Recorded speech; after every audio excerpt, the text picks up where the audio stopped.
More personal मत A union budget 25 रे government रो जो 9टा प्रायोरिटी थिला starting from agriculture research innovation infrastructure निश्चय तार उपरे बेस रहिबो।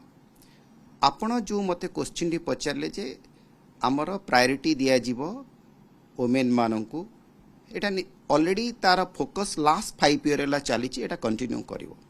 किंतु मोर एक्सपेक्टेशन जे ए वर्ष जो माने tax payer particularly middle range रो टैक्स पेयर तांकर आशा अछि से माने किछि फाइनेंशियल बेनिफिट पाइबे।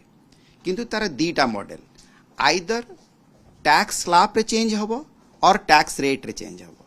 किंतु आमे जो आशा करूचे बहुत किछि बेनिफिट मिलिबो सेटा नही पारे मार्जिनल बेनिफिट मिलिबो। कारण आमर जेकोनसी बजेट तैयारी करा जाउची सी पूर्व commitment of expenditure welfare scheme अच्छी तार ऑलरेडी आलोकेशन प्रति वर्ष अच्छी तेणु से माने ताकू नेकी करिवे।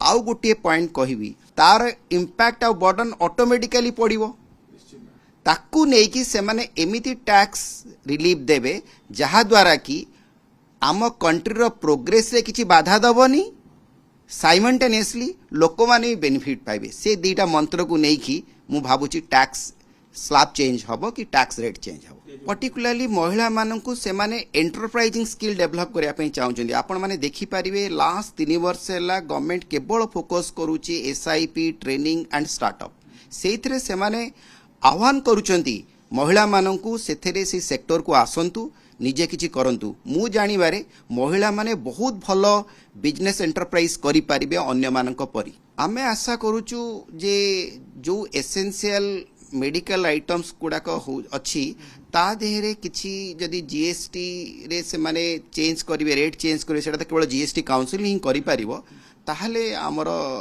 लोक माने किछि बेनिफिट पाइबे।